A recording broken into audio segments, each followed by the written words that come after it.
Tunaenda on air. Yes, kumbuka bwana Bukachi. Good morning. Good morning mwenzangu. Bukachi. Yes. Unasiri naye Yesu. Mimi nasiri naye Yesu kweli. Kweli hata mimi niko na siri naye Yesu. Pia na hope nawe mpenzi msikizaji ya kwamba siri ni Yesu kila wakati. Mtumainie Yesu kwa sababu kile chochote ambacho unachotaka ndugu yangu unaweza kukipata.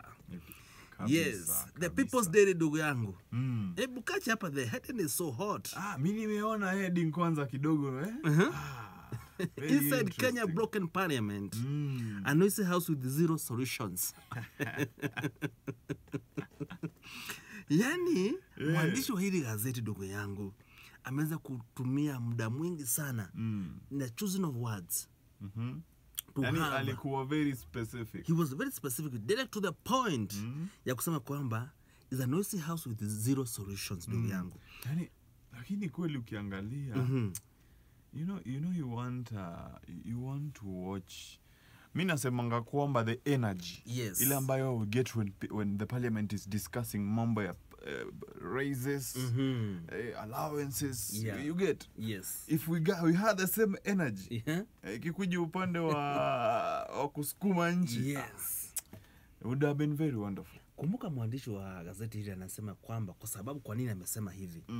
One thing is because kumbuka 2024-2025 financial bill. The controversial financial bill. Naikumbuka? Naikumbuka ile ambapo agenzi walianza kutokea bana na wakaingia katika parliament wakaanza kuichoma. This is one of the things that's why the mwandishi wa hii gazeti amesema ya kwamba is a noisy house with zero solutions. Kumbuka ya kwamba hawa wabunge they're not taking what they're supposed to do in parliament. What brought them into parliament ni wewe ulimpatia kura yako kama wewe msikilizaji, kama wewe kama mwananchi, lakini mbunge wako ambao unamwambia go and vote no, yeye na vote yes. Lakini unajua mimi ushangaa. Do these people know that Kenyans are paying attention, right? They are really paying attention to what and they are learning. They are trying to find ways to make sure you are contained. You are contained. Because you're out of hand side. At least that is what they claim. Kumbuka hapa hivi kuanza kupitishwa controversial bills and laws ambazo zinaweza kumwangamiza na kumuumiza mwananchi. Kweli. That's why is just a noisy house, zero solutions. Na kumbuka ya kwamba parliament saizi they are not independent. Wanasema ya kwamba saizi executive imeweza kuteka nyara parliament. Whatever executive wants, parliament wanaweka tu kidole wanasema iko sawa. Umeshiba? Uko na njaa? Mambo mazito kweli. Lakini wanasema kwamba there are changes. Wanasema kwamba over the time Wakenya wakilia hivi kidogo kuna changes ambazo wana claim they've done.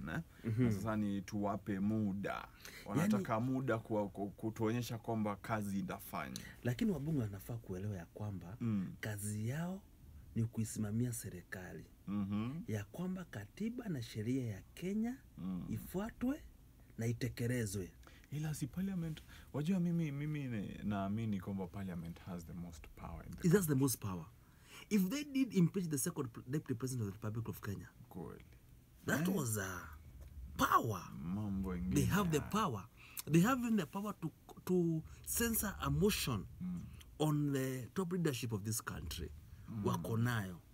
Na si tunasema ya kwamba wabunge wetu tunawapenda sana. Maana wajua siku zinapoenda Wakenya wengi wanaendelea kulia kwamba tuliwachagua tukaweka kwa vyeo vile, ila we are asking that you please fanya kazi. Maana uchaguzi 2027 ndio huu.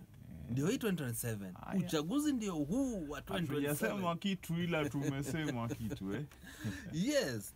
Hapo pia mimi namuona how DP choice will be a headache to presidential hopefuls. Yani ndugu yangu unajua hapa vipi kuna shida. Shida iko wapi? Tuseme nani atakubali kuwa DP? Nani atakubali kuwa deputy president? Wajua wanasemaga kwamba mtaka yote kukosa yote. Sasa ni ile yatumie akili, waje pamoja wafikirie hapa kutakuwaje, hata kama itakuwa ngumu wapate suluhisho. Otherwise mtaka yote. Kumbuka hapa kwa nini mwandishi wa gazeti hili ameweza kusema hivi. It is a very big headache for presidential hopeful for a choice of a deputy. Kwa sababu katika muungano wa UDA tumeweza kumuona bwana William Ruto akiwa presidential hopeful, na tumeweza kumuona bwana Rigathi Gachagua akiwa deputy wake. Sasa wanasema kwamba lakini baada ya kuingia madarakani na baada ya miaka miwili hapa kidogo hivi kidogo bwana kumekuwa na nini? Tashwishi na kutokuwa na maelewano kati yao wawili, na ikafika mahali ambapo bwana DP ameweza kutemwa. Sasa nani ataweza kubali aweze jamaa umeweza kumsaidia, amefika katika madarakani bwana ameweza kukutema. Haya mambo hayo imekuwa ni, na unajua hii kitu bado inaendelea katika gatuzi. I'm very aware. Yani even the deputy governors are complaining. Most of them they do complain. Lakini ila hawana majukumu ya kufanya, hawana kazi ya kutekeleza. Kwa sababu the constitution some parties are monopolies now. Yes. Because unapata party kwamba it doesn't allow for equal competition. Mambapo one person is favored na ticket, na yule mwingine anaambiwa we kidogo. Hapana. Hata katiba yetu hairuhusu bana, kwa sababu ukimuona kama DP na deputy governor anaambiwa is a principal assistant to the president or to the governor. Yani majukumu anapewa na president ama anapewa na governor. Yes. Karibu Kenya. Kumbuka hii ni Egerton Radio 101.7 FM. Mimi naitwa Kaka Petero Mwana wa Nyeri, na unanipata katika Facebook, Twitter and TikTok at Kangi Kona. Ndugu yangu anakupata vipi? Mimi katika mitandao. Mitandao yangu ni @callbukachi. Yes sir. Sema pale Instagram, pale Facebook na pale YouTube. Hata TikTok wanakupata hapo. Naam. Lakini katika Egerton Radio tunapatikana katika Facebook @Egerton Radio.